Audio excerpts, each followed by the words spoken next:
पंजतन का। हमारे चैनल से जुड़ने के लिए YouTube पर लिम्रा एजेंसी सब्सक्राइब करें।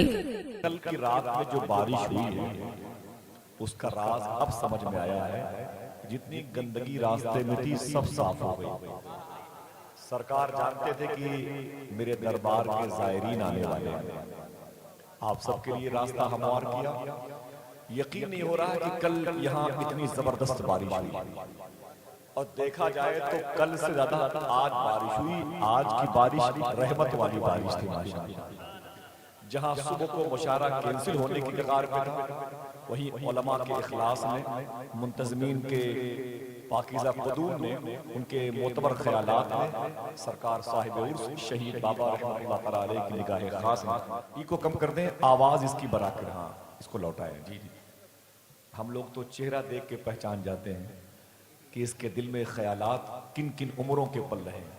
देखिए हजरात, तो मैं कहना चाहता था कि कल होने वाली रात की बारिश में तो बड़ी दिक्कत हुई ज़ाहिरी तौर पर, लेकिन खुदा की कसम मैं यकीन से बता रहा हूँ कि इतना अच्छा मुशारा आज की रात में शायद पूरे मुल्क में कहीं ना हुआ होगा जहाँ इतनी ज़्यादा बारिश हुई। मेरे आका सरकार शहीदन शाह का करम है, ख़ास करम है। और रही बात नसीहत की, तो खुदा कसम ये उलमा मेरे सर का ताज है, इनकी जूतियाँ मेरे सर का ताज है। मैं एक बात कहता हूँ, वो ये बात यह है कि हम शराब की तरफ माहिल हो गए, नंगा नाच देखने लगे। और टीवी के स्क्रीन पर जब लड़कियां नाचती हैं तो वो मंजर हमें बहुत अच्छा लगता है, लेकिन बुजुर्गों ने फरमाया है कि अपनी वो आंखें बर्बाद ना करो जिन आंखों से तुम्हें कब्र में हुजूर को देखना है। समझ रहे हैं आप? उन आंखों को आलूदा ना करो जिन आंखों से हुजूर का दीदार करना है। हुजूर गौसे आजम फरमाते हैं, ये आंखें तुम्हें कुरान पढ़ने के लिए दी गई हैं, ये जबान तुम्हें हुजूर की तारीफ के लिए दी गई है, ये हाथ तुम्हें गरीबों की खिदमत के लिए दिए गए हैं। अगर तुम इस जबान से कुरान नहीं पढ़ सकते, गरीबों को गालियां दोगे, तो बेहतर है कि ये जबान जिसने दी है उसे वापस कर दो, अपनी कहीं से लाओ। अगर तुम्हें शौक है बरहना लड़कियों के लिबास को देखने का, बरहना लड़कियों को देखने का, तो गौसे आजम फरमाते हैं कि ये आंखें जिसने दी हैं उसे वापस कर दो और अपने बुरे काम के लिए अपनी आंखें कहीं और से लाओ। तुम्हें ये हाथ मां के कदम को दबाने के लिए दिया गया, मां के पांव की खिदमत नहीं कर सकते तो फिर ये हाथ वापस कर दो। गरीबों पे जुल्म करने के लिए अपने हाथ और कहीं से लाओ। हुजूर गौसल आजम ने दो चीजों पर बड़ा जोर दिया, इसको याद कर ले। थोड़ी सी आवाज कम, भाई भाई भाई थोड़ी सी आवाज बस। हुजूर गौसे आजम ने दो बातों पर बहुत जोर दिया। एक बात ये थी कि हराम से बचो। क्या बात थी? हराम से बचो। एक बात ये थी कि गीबत ना करो। दो बातों पर अमल कर लिया तो मुझे यकीन है कि कोई शराब नहीं पिएगा। जब लोग हराम खाने के आदी हो जाते हैं तो वो शराब पीने के भी आदी हो जाते हैं। और जब लोग गीबत करने लगते हैं अपने भाई की तो फिर मदीने वाले के भी गुस्ताख हो जाते हैं। गीबत से बचो, हराम से बचो। अगर आपने एक बात पर अमल कर लिया तो कसम खुदा की मैं ये समझता हूं कि कल ही जितने लोग बैठे, ये हजारों का हजार का मजमा, कल ही हिंदुस्तान में इनकलाब बर्पा कर देगा। ये कागजी बात नहीं है, कल ही। वो क्या है? मैं कल गोवा में था तो मेरे दोस्त हैं, वो शायद अगर कभी रिकॉर्डिंग सुन ले तो उनको तकलीफ ना हो जाए, लेकिन बात मुझे अच्छी लगी, मेरे अपने मिजाज की थी, अल्लाह के तौफीक से। मेरे सामने बहुत सारे खाने लाके रखे उन्होंने, तो फिर वो कच्चे आम के उन्होंने सलाद बनाए थे। तो मैंने कहा यार ये आम कहाँ से तुम मिल गए? बोले आसिफ भाई गोवा में अभी आम का मौसम तो नहीं आया, लेकिन मेरे घर के बगल में एक आम का पेड़ है, उसी का ये फल है जो मैंने आपके सामने सलाद के तौर पे लाके रखा है। तो मैंने कहा ये पेड़ किसका है? बोले ये पूरी बिल्डिंग है उस आम के पेड़ पर सबका हक है। तो मैंने कहा जो आम आपने तोड़ा है क्या पूरी बिल्डिंग वालों ने अपने घरों में आम का सलाद बनाया है? तो बोले नहीं, ये सिर्फ मैंने तोड़ा है। मुझे बार बार कहते रहे, मैंने इनकार किया। मैंने कहा मैं माजरत चाहता हूं, भूखा चला जाऊंगा, मुझे इस आम पर प्रेशर मत देना। बोले क्यों? मैंने कहा जैसे आपका हक है वैसे पड़ोसियों का भी इस पर हक है। मैंने कहा मेरे खून को खराब ना करो। उमर फारूक आजम जब मदीने शरीफ में सूखा पड़ा हुआ था तो अपने घर में आया था। आगे बढ़ गए, माशाल्लाह बैठे। उमर फारूक आजम जब घर मदीने शरीफ में सूखा पड़ा हुआ था तो अपने घर में आए, देखा तो आपका सगा बेटा तरबूज खा रहा था। क्या खा रहा था? जोर से बोले। तरबूज खा रहा था। तो उमर फारूक आजम ने अपने बेटे का गिरेबान थाम लिया, मैं खड़े हो जाओ, पूरे मदीने वाले पानी के लिए तरस रहे हैं और तू खरबूज खा रहा है, तू तरबूज खा रहा है, तुझे ये तरबूज किसने ला के दिया? तो उसने कहा अब्बू मेरे फलां मुल्क के एक दोस्त हैं, वो मदीने शरीफ में आए थे, तरबूज अपने मुल्क से लेके आए थे। उमर फारूक आजम कहते हैं पूरा मदीना प्यासा है, उमर का बेटा ठंडा मशरूब पी रहा है, अगर खुदा ने कल मैदान महशर में मुझसे पूछ लिया तो मैं क्या जवाब दूंगा? या तो ये तरबूज सबको दे या जिसने दिया उसे वापस कर दे। जायज चीजों में इस कदर एहतियात, और हम दूसरों की चीजें लूट लेते हैं। कोई नसीहत नहीं, आप पढ़े लिखे लोग हैं, कोई नसीहत नहीं। कल से करना क्या है ये मुझे बताना पड़ेगा। आप जब बाजार जाएं, जो सामान खरीदें, एक चीज पर अमल कीजिए, जब भी वो तौल करके तुम्हें दे, अगर उसमें एक दाना चीनी का भी ज्यादा हो तो उसे वापस कर दीजिएगा, वो आपका चेहरा देखेगा। क्या कहना है? मेरे मजहब में ये चीज जायज नहीं है, मुझे मेरे नबी ने मना फरमाया है। 500 ग्राम मैंने आपसे जो सामान खरीदा उसमें 1-2 ग्राम कम दे वो चलेगा, लेकिन ज्यादा नहीं चलेगा। खुदा की कसम, आप सामान लेके घर चले आओगे, नबी का दीन दुश्मन के घर चला जाएगा, खुदा की कसम चला जाएगा। हाथ जोड़ता हूं, दूसरों की उस 1-2 ग्राम की सूरत में तराजू के एक पल्ले पर पड़ने वाली, अरे असलम भाई बहुत बहुत असलम भाई, मैं आपके कदम चूम लूं, मैं इस्लाम मैं आप लोगों के मुझे पैरों का धोवन मिल जाए, बड़ी बात है। मेरी बात समझ रहे हैं? जहमत ना दें उलमा को, कितनी तकरीरें करें ये लोग, कितना समझाएं, गले खुश्क हो गए, जबानें खुश्क हो गई, हम उसी ढर्रे पे चल रहे हैं। आप कुछ भी करें, ये 2 काम कल से ना करें, परसों से फिर कोई बुरा काम नहीं करेंगे। मेरी बात समझ के आप? बड़ी मुश्किल से दीन फैला है। हाथ जोड़ता हूं, इस दीन को यहां तक पहुंचाने के लिए गरीब नवाज ने फाके किए हैं, पेट पर पत्थर बांधा है, बड़ी कुर्बानियां दी गई है, तब यह दीन यहां तक पहुंचा है। वल्लाहि लज़ीम इस दीन के हरे भरे दरख्त को हम सूखने पर मजबूर ना होने दें। नहीं समझा कभी सोचे? आपको क्रिकेट के बारे में मालूमात है, थोड़ी बहुत मुझे भी है, बहुत लोगों को फिल्मी दुनिया के बारे में मालूमात है, बहुत लोगों को पॉलिटिकल के बारे में मालूमात है, ये चीज कब से राइज हुई, ये टीवी कब से आई, ये कैमरा कब से आया, आर्मी स्ट्रांग चांद पर कब गया, और मेरी सिल्टन ने कब इस्लाम कबूल किया, बहुत सारी बातें। कभी सोचा आपने कि हिंदुस्तान में इस्लाम कब आया? किसी से पूछा, मुझे माफी चाहता हूं, किसी से पूछा आपने कि हिंदुस्तान में इस्लाम कब आया?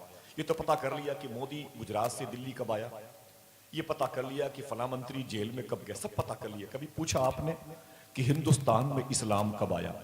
मुश्किल से 10 दिन हुए, मैंने वो समुंदर का किनारा देखा जहां इस्लाम पहली मर्तबे आया। टोपी उतार करके वहां की मिट्टी से रगड़ रहा था, मालाबार की जमीन थी, हजरत मालिक इब्न दीनार की मजार शरीफ है, उनके रोजे पे गया, मालूम पड़ा कि मालाबार यहीं पर इस्लाम आया था। तो हिंदुस्तान में इस्लाम कैसे आया? बस आखिरी बात इसे याद कर लें, खुदा की कसम कुछ नहीं करना आपको, आप किसी दूसरे के तराजू के पल्ले पर झुकने वाली वो चीज जिसकी कीमत आपने नहीं दी है, उसे क्या कल से लेके आएंगे? बोले बोले, जिसने अपनी मां का जायज दूध पिया है, सच्चा दूध पिया है, वो हुजूर के इस कौल पर अमल करेगा, हुजूर की रूह को तकलीफ न पहुंचाए, नहीं लेके आएंगे। हमें जो खुदा तुम्हें जायज तरीके से 1 किलो चीनी दे रहा है, 10 ग्राम चीनी अपनी तरफ से लेके आने में कौन से कामयाब हो जाएंगे? बेबरकती आती है। मालाबार की जमीन पर गया, मेरे दोस्त बोले आसिफ भाई क्यों परेशान है?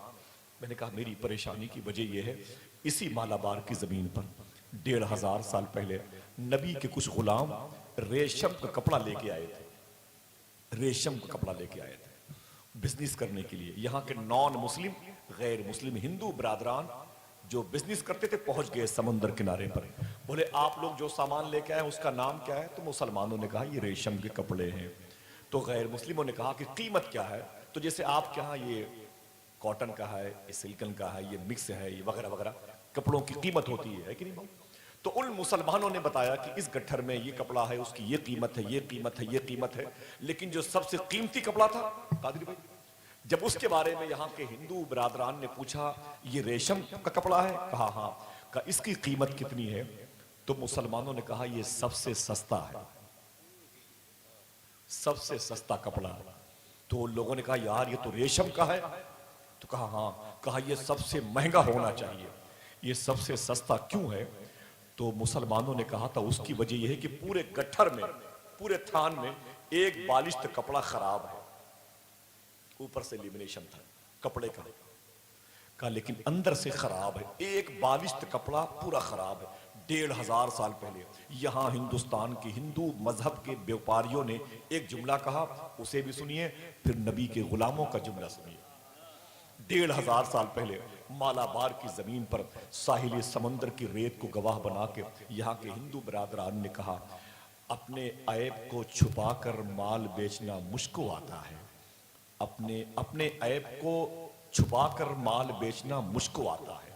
अपने ऐब को दिखा करके माल बेचने का तरीका तुम्हें किसने सिखा दिया? समझ गए? जैसे ये सवाल किया उन लोगों ने कहा मुझे मेरे नबी ने बताया। कहा इसमें तुम्हारे नबी कौन है? कहा यहां नहीं है। कहा वो कहां? कहा वो मदीने शरीफ में है। कहा वो आए नहीं है? कहा आ नहीं सकते। क्यों? उनका इंतकाल हो गया। वो और सर पीट लेने लगे।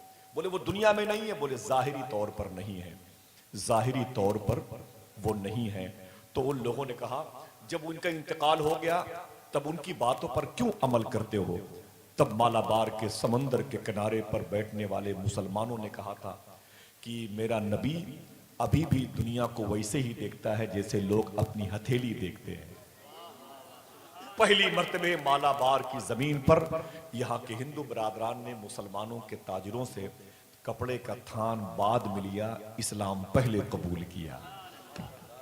इस्लाम कबूल करने की वजह यह है, तुम कभी न सोचना कि मुझे कोई नहीं देख रहा है, तुम्हें मदीने वाले तो देख ही रहे हैं।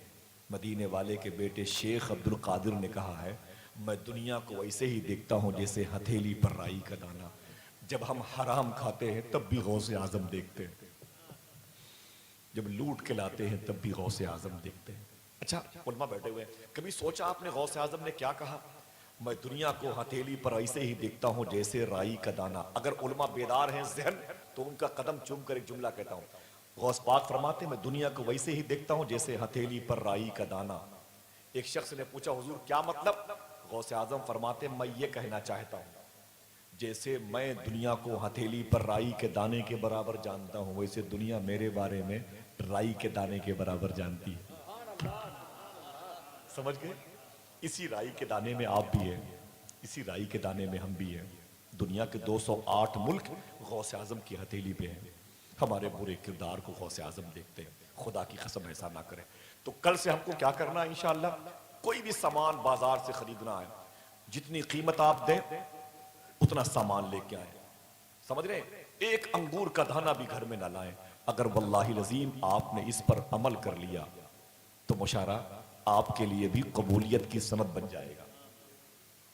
रातों रात नसीहत करना, बहुत सारी बातें मेरे जहन पे है, मेरे कुलूब में है जो मैं बयान कर सकता हूं, लेकिन ये इतनी नसीहत आपके लिए और आपकी दुआ मेरे लिए काफी। मेरे लिए दुआ करें अल्लाह मुझे मुसलमान बना दे, और मैं आपके लिए दुआ करता हूं आपको सरकार शहीद बाबा के उर्स की तकरीब के सदके में अल्लाह हराम खाने से बचाए। रही बात गीबत की, जो मेरी ये माँ बहनें बैठी हुई, मुझे नहीं मालूम है कि इनके छत के ऊपर, इनके ऊपर सर के ऊपर कोई छत, कोई साहिबान है कि नहीं, लेकिन इनकी गोद में 5-5, 6-6 महीने के बच्चे ठिठुरते होंगे। अफसोस हो रहा है इनको देखकर, लेकिन फिर भी ये नबी की मोहब्बत में, गौसे आजम की मोहब्बत में, सरकार शहीदन शाह की मोहब्बत में बैठी हुई है। ऐसे ही एक औरत आ गई थी 6 साल का, एक औरत आ गई थी, पेट में बच्चा था, लाहौर में एक जलसे में आ गई, और जलसे में तकरीर करने वाले ने, तकरीर की टॉपिक क्या था? इश्क रसूल। वो माँ नबी का जिक्र सुनती, नबी के आशिक कैसे थे, नबी के दीवाने कैसे थे, सुभान अल्लाह, तड़पती रही। जब एक वाकया सुनी तो चीख मार के रोने लगी। वाकया क्या था? हुजूर ने फरमाया, मेरे गुलामों जरा ये बताओ, मेरी मस्जिद में एक बूढ़ी औरत रहती थी, 3 दिन से वो नजर नहीं आ रही, वो कहाँ चली गई? तो गुलामों ने कहा, हुजूर उसका इंतकाल हो गया है। नबी रोने लगे, फरमाया मुझे बताया नहीं? तो गुलामों ने कहा कि हुजूर वो गरीब औरत थी। अब गरीबों की मिट्टी में क्या तकलीफ दें आपको? मेरे आका बहुत रोए, बोले तुम्हें नहीं मालूम मेरे गुलामों, मेरे आका फरमाते हैं वो खुदा के घर में झाड़ू लगाती थी।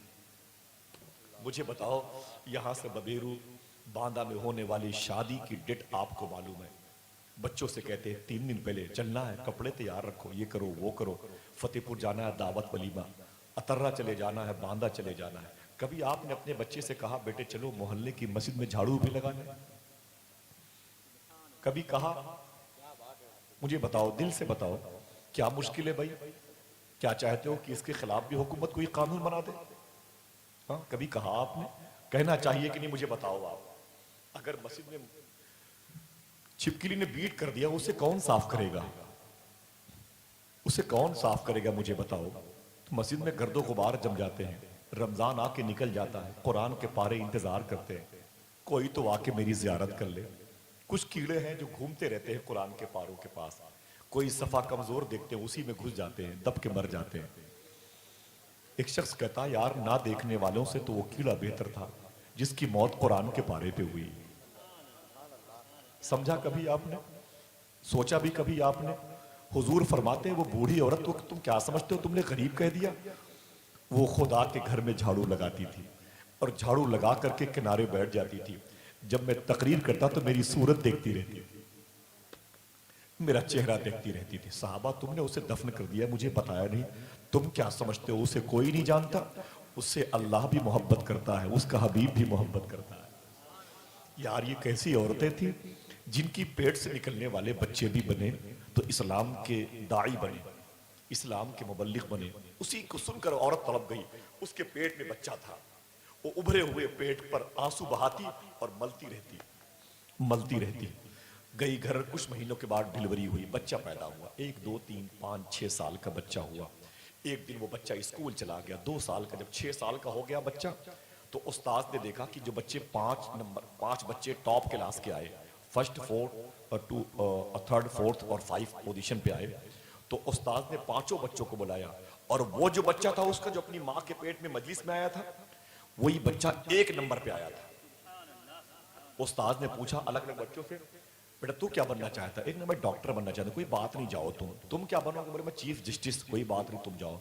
तुम क्या बनना चाहते हो? उसने मैं एडवोकेट बनना चाहता हूँ। कोई बात नहीं, जाओ। एक बच्चे से पूछा तू क्या बनना चाहता है? मैं प्रोफेसर बनना चाहता हूँ। कोई बात नहीं, जाओ। अब बारी उस बच्चे की है जो अपनी माँ के पेट में नबी की महफिल में आया था, अपनी माँ के पेट में आया था, 4 महीने का था, 5 महीने का, अपनी माँ के पेट में आया था, नबी की महफिल में आया था। उस्ताद ने उससे पूछा तू क्या बनना चाहता है? उसने रोते हुए कहा मैं सहाबी रसूल बनना चाहता हूँ, मैं सहाबी रसूल बनना चाहता हूँ। उस्ताद ने कहा ये कैसी बातें करता है तू? तुझे नहीं मालूम ये कोटा बढ़ चुका है? जिसको नहीं मालूम बता दूं, सहाबी उसे कहते हैं जिसने ईमान की हालत में हुजूर को देखा हो। किस हालत में? सब लोग बोले, दिल से बोले। ईमान की हालत में हुजूर को देखा हो या हुजूर की सोहबत पाई हो और उसी ईमान पर उसका खात्मा हुआ हो, उसे कहते हैं, ऊंची बोले, सहाबी कहते हैं। उसने कहा मैं सहाबी रसूल बनना चाहता हूं। उस्ताद ने कहा दिमाग खराब है, 6 साल का इतने बड़े ख्वाब देखता है, तुझे नहीं मालूम कि सहाबी होने का दरवाजा बंद हो चुका है? तुझे ये ख्याल तेरे दिल में कैसा पैदा हुआ कि तू सहाबी बनना चाहता? उसने कहा जब मेरी माँ मुझे दूध पिलाती रही, मुझे बड़ा करती रही, तो मेरी माँ यही कहती रही जो सहाबी होता है वही आशिक रसूल होता है। मेरे दिल में इसलिए ये ख्याल पैदा हुआ कि मैं आशिक रसूल कैसे बनूं। 6 साल के बच्चे आशिक बनना चाहते हैं। आज के दौर में 6 साल के बच्चे मोबाइल के गेम खेलते खेलते अपनी आंखों पर इतने मोटे मोटे चश्मे लगा लिए, अब अपने बाप के मरते वक्त वो कुरान भी नहीं पढ़ सकते। सीधी सी बात है, अपने माँ बाप की कब्रों को भूलने वालों कहाँ जाएंगे? आइए दोस्तों इरादा करें तो अपने बच्चों को तालीम दें, ये बच्चे आशिक बने तो गीबत नहीं करेंगे। गीबत ख्वाजा शेख शरफ अब्दाल शाह ने ख्वाब में एक बुजुर्ग से फरमाया था, ये धौलपुर में इनकी मज़ार शरीफ है, आगरा और ग्वालियर के बीच में। ये गरीब नवाज के सगे भांजे हैं, आपने फरमाया दुनिया में इस वक्त सबसे बड़ा गुनाह अगर कोई है तो वो है गीबत। गीबत जो करता है उसकी नेकियां करने वाले जो करता है, जिसकी होती है बुराई उसको अल्लाह दे देता है, और जिसकी बुराई होती है उसकी नेकियां गीबत करने वाले को दी जाती हैं। इमाम गजाली ने फरमाया अगर गीबत करने का शौक है तो अपनी माँ और अपने बाप की गीबत किया करो, ताकि तुम्हारी नेकियां तुम्हारी माँ को मिल जाएं, माँ के गुनाह तुम्हारे हिस्से में आ जाए। वादा करो इंशाल्लाह अपने घरों में बैठ कर किसी की बुराई नहीं करेंगे इंशाल्लाह। बेबरकती कारोबार में होंगी तो बुराई नहीं करेंगे इंशाअल्लाह, और हराम चीज अपने घर लेके ना आए।